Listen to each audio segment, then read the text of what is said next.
الرحمن الرحیم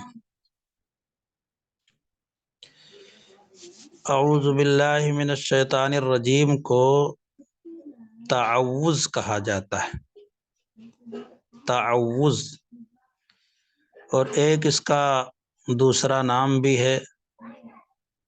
اس نام کے حساب سے اسے تسمیہ بھی کہا جاتا ہے، تو کیا بولتے ہیں، استعاذہ بھی کہا جاتا ہے۔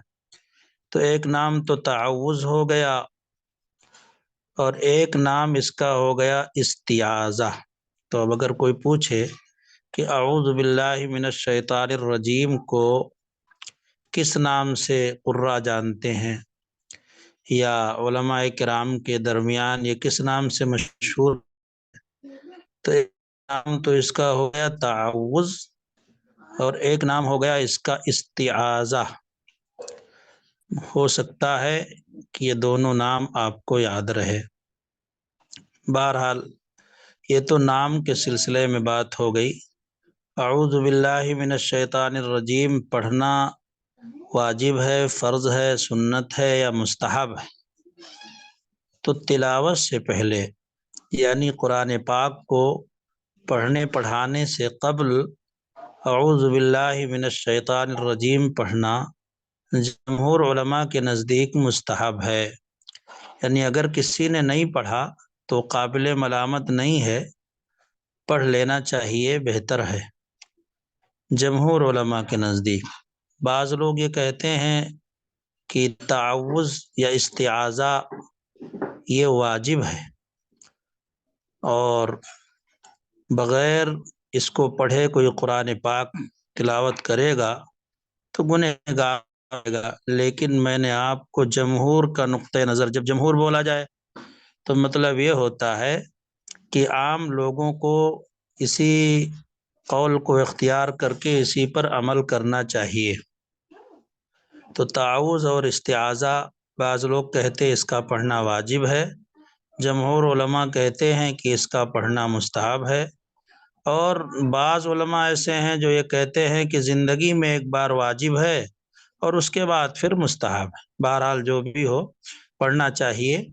اللہ پاک نے قرآن پاک کے اندر ارشاد فرمایا پیغمبر کو مخاطب کر کے کہ وَإِذَا قَرَأْتَ الْقُرْآنَ فَاسْتَعِذْ بِاللَّهِ مِنَ الشَّيْطَانِ الرَّجِيمِ کہ جب آپ قرآن پاک پڑھا کریں تو اعوذ باللہ من الشیطان الرجیم پڑھ لیا کریں۔ تو امید کی آپ کو یہ بات سمجھ میں آ گئی ہوگی کہ اعوذ باللہ من الشیطان الرجیم کا نام ہے استعاذہ، اور تعوذ دونوں کے معنی ہوتے ہیں پناہ مانگنا۔ تعوذ جو ہے باب تفعول کا مصدر ہے، استعاذۃ مصدر ہے، استعاذہ یستعیذ استعاذۃ باب استفعال سے، تو تعوذ باب تفعول کا مصدر اور استعاذہ باب استفعال کا مصدر، اور دونوں کے معنی ہے پناہ چاہنا، پناہ مانگنا۔ اللہ کے نبی صلی اللہ علیہ وسلم اس سے پہلے اس لیے ہمیں پڑھنا چاہیے۔ اس کا پڑھنا واجب، فرض یا مستحب کیا ہے؟ تو میں نے بتایا کہ بعض لوگ کہتے ہیں واجب ہے، بعض لوگ کہتے ہیں عمر بھر ایک مرتبہ، عمر بھر میں واجب ہے، لیکن جمہور علماء یہ کہتے ہیں کہ یہ واجب نہیں ہے بلکہ اس کا پڑھنا مستحب کے درجے میں۔ بہرحال اعوذ باللہ، اعوذ، اعاذہ یعوذ کے معنی ہوتے ہیں پناہ مانگنا، باب نصرا ینصرو ہے، باب نصرا ینصرو سے ہے اعوذ، واحد متکلم کا صیغہ، اعوذ نعوذ واحد متکلم کا صیغہ، میں پناہ چاہتا ہوں، میں پناہ مانگتا ہوں۔ تو اعوذ کے معنی ہوا میں پناہ مانگتا ہوں، فعل ہے، باب نصرا ینصرو سے ہے، صیغہ ہے واحد مذکر واحد متکلم کا جس کے معنی چاہتا ہوں۔ اعوذ باللہ، اللہ کی پناہ چاہتا ہوں۔ اعوذ باللہ کا ترجمہ ہوگا اللہ کی پناہ چاہتا ہوں، با حرف جر ہے، اللہ مجرور ہے۔ آپ کو پتا ہے کہ جو حروف جارہ ہیں اسم پر داخل ہوتے ہیں ان کو جر دیتے ہیں، تو اللہ اسم ہے، با اسی پر داخل ہے، اس لیے جو ہے اللہ پر زیر ہے، با حرف حروف جارہ میں سے، باللہ با حرف جر، اللہ مجرور، جار مجرور سے مل کر کے ابتداءً کوئی فعل محذوف مانتے ہیں، یہ ظرف ہوتا ہے اور ظرف کسی فعل کا متعلق ہوتا ہے۔ تو اگر فعل لفظوں میں موجود ہوگا جیسے اعوذ ہے تو اس کے متعلق مان لیا جائے گا، اگر اعوذ فعل یہاں لفظوں میں موجود نہ ہوتا تو پھر جو ہے اعوذ نہ ہوتا تو متعلق یہاں کیا سر پہ کھڑی بیٹھو بیٹھو، تو وہاں متعلق خود ماننا پڑتا۔ بہرحال اعوذ میں پناہ چاہتا ہوں، باللہ اللہ کی، یعنی میں اللہ کے سائے میں آنا چاہتا ہوں یا چاہتی ہوں، اللہ کی حفاظت میں آنا چاہتا ہوں، آنا چاہتی ہوں۔ کیوں؟ کیا ڈر ہے؟ من الشیطان الرجیم، شیطان مردود سے، یعنی اللہ کے سائے رحمت میں داخلہ لینا چاہتا ہوں تاکہ مجھے شیطان ورغلا نہ سکے، کیونکہ یہ بات طے ہے کہ ماؤں کی گودوں سے بچوں کو چھینا جا سکتا ہے، لیکن اللہ کی حفاظت کے گود میں جو آ گیا اسے کوئی نہیں چھین سکتا۔ تو اسی لیے اعوذ باللہ من الشیطان الرجیم پڑھتے ہیں تاکہ بندہ وساوس سے محفوظ ہو جائے، اللہ کے حفظ و امان میں آ جائے۔ بسم اللہ الرحمن الرحیم، اعوذ باللہ من الشیطان الرجیم، پناہ چاہتا ہوں میں اللہ کی شیطان مردود سے۔ یہاں بھی من الشیطان الرجیم، من حرف جر ہے، الشیطان، الشیطان الرجیم، شیطان جو ہے موصوف ہے، رجیم اس کی صفت ہے، تو من حرف جر، الشیطان موصوف، الرجیم صفت، موصوف صفت سے مل کر کے یہ بھی اعوذ کے متعلق ہوگا، تو اعوذ فعل، باللہ با حرف جر، اس میں ضمیر فاعل، با حرف جر، اللہ مجرور، جار مجرور سے مل کر کے متعلق ہے اعوذ کے متعلق اول، من الشیطان الرجیم، من بھی حرف جر ہے یعنی جو زیر دیتا ہے، شیطانی موصوف ہے، الرجیم صفت ہے، اسی لیے موصوف میں الف لام داخل ہوتا ہے تو صفت میں بھی الف لام داخل ہوتا ہے، تو من الشیطان الرجیم، من حرف جر، الشیطان موصوف، الرجیم صفت، یہ دونوں مل کر کے پھر با حرف جر کا مجرور، جار مجرور سے مل کر کے متعلق دوم ہوگا اعوذ کے، اعوذ فعل اپنے فاعل اور دونوں متعلق سے مل کر جملہ فعلیہ خبریہ ہوا۔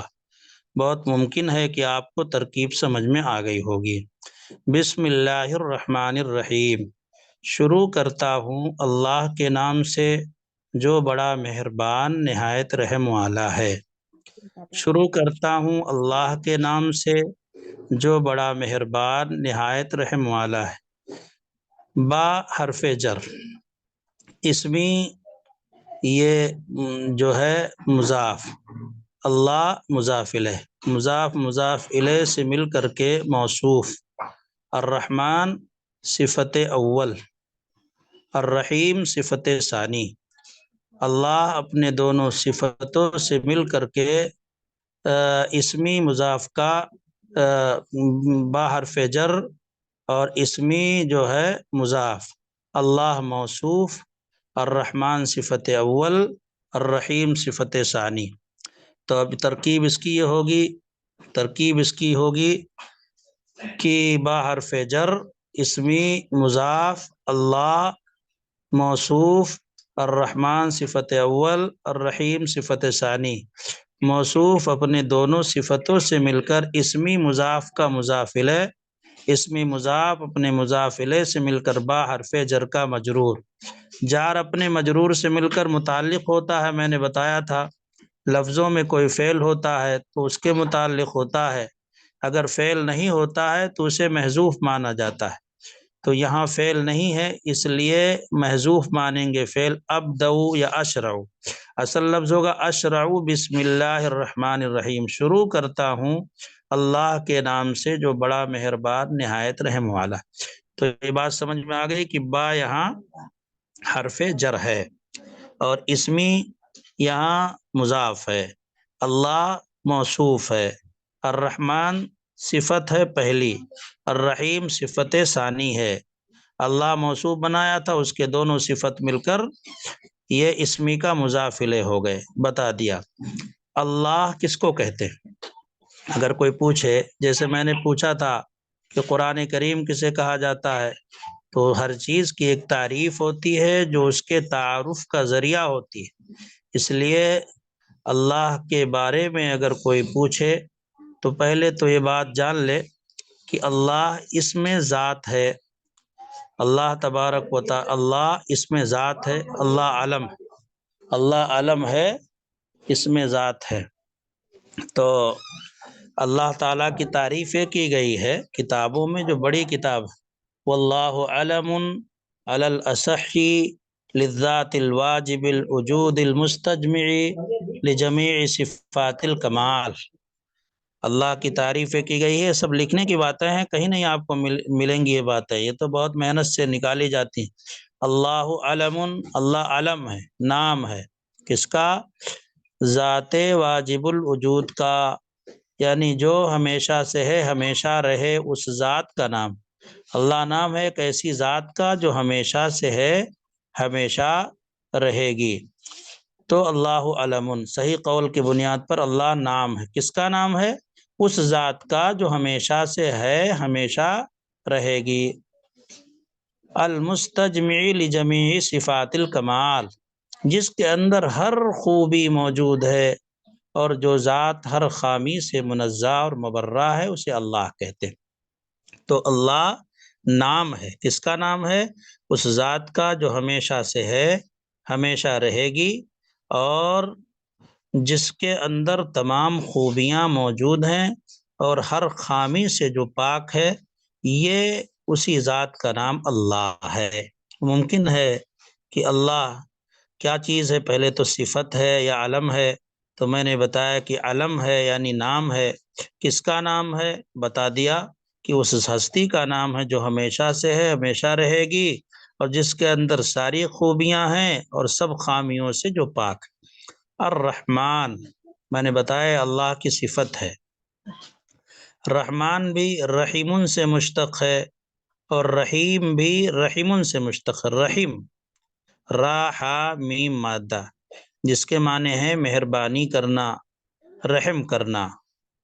تو الرحمن الرحیم، الرحمن کا ترجمہ کرا ہے بڑا مہربان، اور الرحیم کا ترجمہ کرایا نہایت رحم والا۔ تو رحمان اور رحیم دونوں جو ہیں یہ صفت ہے اللہ کی، اور مبالغہ اس کے معنی میں موجود ہے۔ الرحمن کہتے ہیں جو دنیا میں بھی رحم کرتا ہے اور آخرت میں بھی رحم کرے گا، اور رحیم کہتے ہیں جو آخرت میں صرف رحم کرے گا۔ تو اس اعتبار سے رحمان کے معنی میں مبالغہ ہے رحیم کے مقابلے میں۔ تو ترجمہ ہوگا، شروع کرتا ہوں اللہ کے نام سے جو بڑا مہربان نہایت رحم والا ہے۔ میں نے بتایا اللہ نام ہے، علم ہے، رحمان اللہ کی صفت ہے، رحیم بھی اللہ کی صفت ہے۔ رحمان نکلا ہے رحیمن سے، اور رحیم بھی نکلا ہے رحیمن سے، دونوں کے معنی ہیں رحم کرنے والا، لیکن رحمان کے رحیم کے مقابلے میں رحمان کے اندر زیادہ مبالغہ ہے، کیونکہ رحمان کے معنی ہوتے ہیں کہ جو دنیا اور آخرت دونوں میں رحم کرے، اور رحیم کے معنی ہوتے ہیں جو صرف اور صرف آخرت میں رحم کرے۔ اور بھی معنی اس کے اندر بیان کیے گئے ہیں، لیکن بہرحال اتنی باتیں جو ذہن میں محفوظ رہ سکیں تاکہ تفسیر قرآن میں معاون ہو، وہ اتنی یاد رکھنی ہے اور لکھنی ہے۔ ایک بات ہوگی رحمان رحیم کے تعلق سے۔ دوسری بات یہ ہے، جیسا بھی بتایا اللہ نام ہے، تو اللہ کے حدیث شریف میں ہے کہ اللہ کے ایک کم 100 نام، یعنی 99 نام، جو آدمی نے یاد کر لے وہ جنتی ہے، یہ حدیث شریف کے اندر آیا ہے۔ بہرحال یہ تو اس کی فضیلت ہے۔ بعض روایتوں میں ہے کہ اللہ تعالیٰ کے یہ تو 99 نام وہ ہیں جو قرآن اور حدیث میں آئے ہیں، اس کے علاوہ بہت سے نام، 1000 تورات میں، 1000 زبور میں، 1000 انجیل میں، اور بھی بہت ساری جگہوں پر، یعنی 1000 نام اللہ تعالیٰ کے۔ بہرحال اس سے بحث نہیں ہے، یہاں تو ہمیں صرف یہی بتانا ہے کہ اللہ تبارک و تعالی، اللہ جو ہے اللہ کا علم ہے، ذاتی ہے، اور جو ہے اللہ تبارک و تعالیٰ کا علم ذاتی ہے، اور یہ اللہ کے قرآن حدیث میں 99 نام آئے ہیں جن کو جو ہے یاد کر لینے سے جنت کی بشارت دی گئی ہے۔ تو اس سے ہمیں یاد ہی کرنا چاہیے تاکہ جو ہے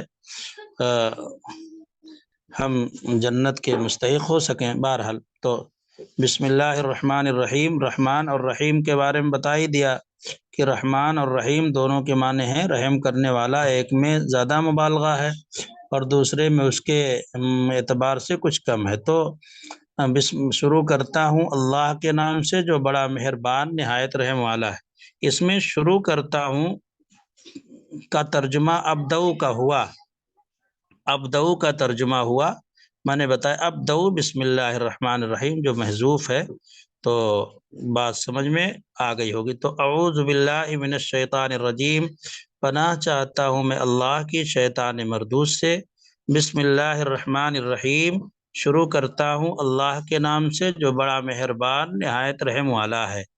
تو ان دونوں کا ترجمہ اور اس کی تفسیر آپ کے سامنے کر دی گئی۔ ایک بات رہ گئی ہے، رحمان اور رحیم میں فرق کیا ہے؟ رحمان اور رحیم میں فرق کیا ہے؟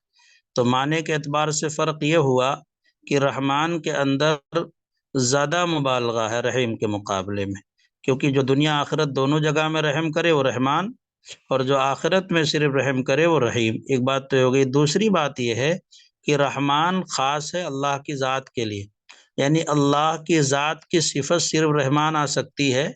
رحیم جو ہے اللہ کی ذات کے لیے بھی ہے، اور اللہ کی ذات کے علاوہ کے لیے دوسروں کو بھی رحیم کہہ سکتے ہیں۔ چنانچہ قرآن پاک میں رسول اللہ صلی اللہ علیہ وسلم کو رحیم کہا گیا۔ لقد جاءکم رسول من انفسکم عزیز علیہ ما عنتم حریص علیکم بالمؤمنین رؤوف الرحیم۔ تو رحیم مخلوق کے لیے بھی استعمال ہو سکتا ہے اور خالق کے لیے۔ شاعر اللہ کے خلاصے کی درکار ہے، اگر مناسب سمجھیں تو شاعر اللہ کا خلاصہ درکار ہے مناسب۔ بھائی ابھی سورہ فاتحہ چل رہی، اس میں شاعر اللہ کہاں سے ہے؟ ہاں ٹھیک ہے، اگر آپ کو کچھ اس میں ہے تو گروپ میں میسج کریں، سب آپ کو مل کرے گا، لیکن فی الحال تو ابھی یہ بتائیے کہ اعوذ باللہ من الشیطان الرجیم بسم اللہ الرحمن الرحیم سمجھ میں ان دونوں آیتوں کا ترجمہ آیا کہ نہیں آیا؟ بہرحال بسم اللہ الرحمن الرحیم کا ترجمہ آیا کہ نہیں آیا؟ اعوذ باللہ کا ترجمہ آیا کہ نہیں آیا؟ وہ شاعر اللہ پتہ نہیں کیا اس میں بیچ میں کسی کو کیا کون سا خواب نظر آ گیا۔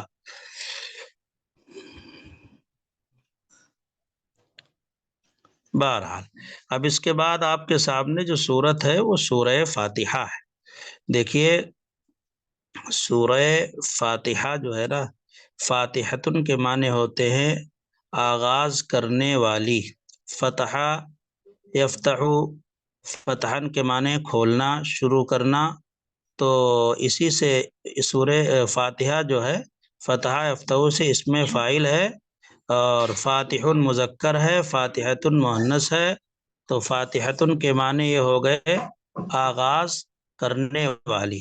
چونکہ اسی صورت سے قرآن شریف کا آغاز ہوتا ہے، اس لیے اس صورت کو سورہ فاتحہ کہتے ہیں۔ اب آپ سے کوئی سوال کرے کہ سورہ فاتحہ کو سورہ فاتحہ کیوں کہتے ہیں، تو آپ کہیں کہ فتح یفتح فتحن کے معنی کھولنا، فاتحتن معنی کھولنے والی، آغاز کرنے والی، ابتدا کرنے والی، شروع کرنے والی۔ تو یہ سورت جو ہے چونکہ اس سے قرآن شریف شروع ہوتا ہے، اس لیے اس سورت کو سورہ فاتحہ کہتے ہیں۔ سورہ فاتحہ اسی لیے کہتے ہیں۔ اب دوسرا سوال اس پر یہ بنے گا کہ یہ جو ہے قرآن پاک اسی سے کیوں شروع ہے، دوسری کسی سورت سے کیوں شروع نہیں؟ بھائی قل ہو اللہ سے شروع کر دیتے، وہ بھی فضیلت والی سورت ہے، یا الحمد سے نہ شروع کر کے سورہ بقرہ سے شروع کر دیتے، تو کیا حرج تھا اس میں؟ تو غور سے سنیے دھیان لگا کر کے. دراصل بات یہ ہے کہ آیتیں تو بہت پیغمبر پر نازل ہوتی تھی. چنانچہ پہلی وحی جو آئی ہے غار حرا کے اندر، وہ پہلی وحی تھی اقرا بسم ربک الذی خلق، 5 آیتیں نازل ہوئیں. اس کے بعد بھی اور آیتیں نازل ہوتی رہیں، لیکن مکمل صورت جو نازل ہوئی ہے ایک بارگی، وہ سورہ فاتحہ ہے. یہی صورت ایسی ہے، اس کی خصوصیت یہ ہے کہ پوری کی پوری صورت مکمل ایک ساتھ نازل ہوئی. تو اسی لیے سورہ فاتحہ سے اس صورت کا آغاز کیا گیا. ایک بات اور ہے اس تعلق سے کہ سورہ فاتحہ مکی ہے یا مدنی ہے. تو بعض لوگ یہ کہتے ہیں کہ یہ صورت مکی ہے، اور بعض لوگ کہتے ہیں مدنی ہے، اور کچھ لوگ یہ کہتے ہیں کہ یہ 2 بار نازل ہوئی، ایک بار مکے میں اتری ہے، ایک بار مدینے میں اتری ہے. اور بعض لوگ یہ کہتے ہیں کہ اس کی کچھ آیتیں مکے میں نازل ہوئی ہیں اور کچھ آیتیں مدینے میں نازل ہوئی ہیں. لیکن پہلا قول ہی زیادہ زبردست ہے، جو میں نے کہا کہ یہ مکے میں نازل ہوئی ہے، اور مکے میں اترنے والی صورتوں میں مکمل صورت پہلی مرتبہ نازل ہوئی.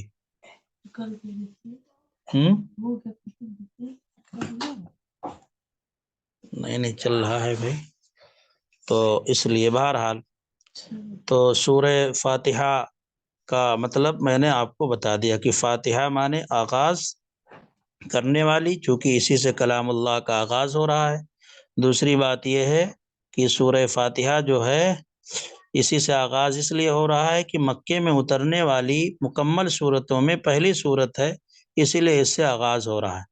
بہرحال بسم اللہ الرحمن الرحیم الحمد للہ رب العالمین. اس صورت کے بہت سارے نام. سورہ فاتحہ ایک نام ہو گیا، ایک اس کا نام سورہ شفا، چونکہ اس کو شفا کا ذریعہ سمجھا جاتا ہے، بلکہ حدیث میں ہے بھی، تو اس لیے اس صورت کا ایک نام سورہ شفا بھی ہے. ایک نام اس کا سبع مثانی ہے، ایک نام ام الکتاب ہے، کافیہ، شافیہ، وافیہ، اور بھی بہت سارے اس کے نام ہو سکتے ہیں، لیکن ہمارے درمیان سورۃ الفاتحہ سے مشہور ہے. سبع مثانی اس لیے کہتے ہیں کہ یہ 7 آیتیں ہیں. اللہ تعالیٰ نے قرآن میں فرمایا وَلَقَدْ آتَيْنَاكَ سَبْعًا مِّنَ الْمَثَانِي وَالْقُرْآنَ الْعَظِيمِ. اے پیغمبر ہم نے آپ کو قرآن دیا ہے اور سبع مثانی دی ہے. تو جمہور مفسرین کے نزدیک سبع مثانی جو ہے وہ یہی سورہ فاتحہ ہے. بہرحال اس کی فضیلت کے لیے بہت ساری حدیث ہیں. اللہ کے نبی صلی اللہ علیہ وسلم نے فرمایا قال رسول اللہ صلی اللہ علیہ وسلم فی فاتحۃ الکتاب شفاء من کل داء. قال رسول اللہ صلی اللہ علیہ وسلم فی فاتحۃ الکتاب شفاء من کل داء، کہ فاتحۃ الکتاب میں، اس کا ایک نام بھی بتایا فاتحۃ الکتاب بھی ہے، یعنی سورہ فاتحہ میں ہر بیماری کی شفا ہے، بشرطے کہ اس کو اعتقاد کے ساتھ پڑھا جائے اور ایک مومن ہونے کی حیثیت سے اللہ تعالیٰ کے فرمان پر مکمل یقین رکھتے ہوئے اس سے استفادہ کیا جائے تو بالکل اس میں شفا ہے. بہرحال تو یہ شفا ہے اس میں، اس لیے اس کا نام سورہ شفا ہے. بخاری شریف کے اندر ایک روایت ہے کہ رسول اللہ صلی اللہ علیہ وسلم کے صحابہ حضرت ابو سعید خدری رضی اللہ تعالیٰ عنہ فرماتے ہیں کہ ہم لوگ ایک سفر میں تھے جہاد میں، تو دوران سفر جو ہوا وہ ایک واقعہ پیش آ گیا. ایک لونڈی آئی بادی اور آ کر کے ہم سے کہنے لگی کہ ہمارے قبیلے کے سردار کو سانپ نے ڈس لیا ہے، بہت پریشان ہے زہر کی وجہ سے، تو اگر آپ میں سے کوئی جھاڑ پھونک کرنے والا ہو تو چلے ہمارے ساتھ. تو حضرت ابو سعید خدری فرماتے ہیں کہ ہم میں سے ایک بندہ کھڑا ہو گیا، اور ایک روایت میں ہے کہ خود حضرت ابو سعید خدری کھڑے ہو گئے اور گئے جا کر کے دم کیا، سردار اچھا ہو گیا۔ فرماتے ہیں کہ ہم نے اس سے معلوم کیا کہ آپ نے کیا پڑھ کر کے دم کیا تھا، تو انہوں نے بتایا کہ سورہ فاتحہ پڑھ کے دم کیا تھا، ہمیں تو اور کچھ آتا نہیں ہے کوئی۔ جب رسول اللہ، اچھا وہاں سے 30 بکریاں بھی اور کچھ اور تحفے میں چیزیں ملی تھیں جھاڑ پھونک کی وجہ سے، تو وہ کھانے سے انہوں نے گریز کیا، کیونکہ قرآن پاک پڑھ کے دم کیا تھا اور قرآن پر اجرت لینا درست نہیں ہے۔ تو جب رسول اللہ صلی اللہ علیہ وسلم کو اس واقعے کی اطلاع ملی تو آپ نے فرمایا کھاؤ، میرے لیے بھی حصہ نکال دو۔ تو اس سے پتہ چلا کہ جھاڑ پھونک بھی جائز ہے قرآن پاک سے، اور اس پر اگر مناسب اجرت بھی آدمی لے لے، مناسب اجرت، تو ٹھیک ہے۔ لیکن یہ نہیں کہ صاحب کوئی پریشانی ہے کسی سے دکھایا تو اب اس نے ڈرا دیا کہ تم پر تو سحر ہے اور جنات ہے اور مشک لگے گا اور کالے ہرن کا نافہ آئے گا، کالا مرغا ہوگا قبرستان کے اندر، اس کو دفن کرنا ہے وغیرہ وغیرہ، اور تمہارا 16,000 روپے لگے گا۔ یہ اس طرح کی چیزیں بتانا بھی حرام ہے، ایسے لوگوں کے پاس جانا بھی ناجائز ہے، اور یہ لوگ جو کچھ کمائی کرتے ہیں بلا شبہ خبیث اور حرام کمائی ہے، اسے مال طیب اور عقل حلال نہیں کہا جا سکتا۔ بہرحال تو اعوذ باللہ من الشیطان الرجیم، بسم اللہ الرحمن الرحیم۔ پناہ چاہتا ہوں میں اللہ کی شیطان مردود سے۔ شروع اللہ کے نام سے جو بڑا مہربان نہایت رحم والا ہے۔ الحمد للہ رب العالمین، سب تعریفیں اس اللہ کے لیے جو سارے جہان کا پالن ہار ہے۔ ایک ترجمہ تو یہ کرتے ہیں ساری تعریفیں اس اللہ کے لیے ہے جو دونوں جہان کا پالن ہار ہے۔ تو عالمین ایک دونوں جہان کا بھی کر سکتے ہیں، اس وقت مراد یہ ہوگا دنیا ایک جہان، آخرت دوسرا جہان۔ سب تعریفیں اللہ ہی کے لیے ہے جو سارے جہان کا پالن ہار ہے۔ سارے جہان سے مراد دنیا ایک دنیا ہے، اس میں بھی کئی جہان ہیں، دنیا انسان، دنیا جنات، دنیا بحر، دنیا بر، خشکی کی دنیا الگ ہے، سمندر کی دنیا الگ ہے، جمادات کی دنیا الگ ہے، نباتات کی دنیا الگ ہے، یعنی پیڑ پودوں کی، پتھروں کی۔ تو اس اعتبار سے رب العالمین سارے جہان کا مالک۔ ہو سکتا ہے سمجھ میں آ گیا ہو کہ رب العالمین کا ترجمہ دونوں جہان کا مالک ہے، یہ بھی کر سکتے ہیں، اور سارے جہان کا مالک ہے یہ بھی کر سکتے ہیں۔ دونوں جہان کا مالک یعنی دنیا کا اور آخرت کا۔ سارے جہان کا مطلب دنیا میں بھی کئی جہان ہیں اور آخرت میں بھی کئی جہان ہیں۔ دنیا میں کیا کیا جہان ہے؟ تو ایک دنیا تو ان انسانوں کی ہے جو خشکی میں آباد ہیں، دنیا ان مخلوقات کی ہے جو سمندروں کی تہوں میں آباد ہیں، پھر خشکی میں آباد ہونے والوں کی مستقل دنیا ہے، جمادات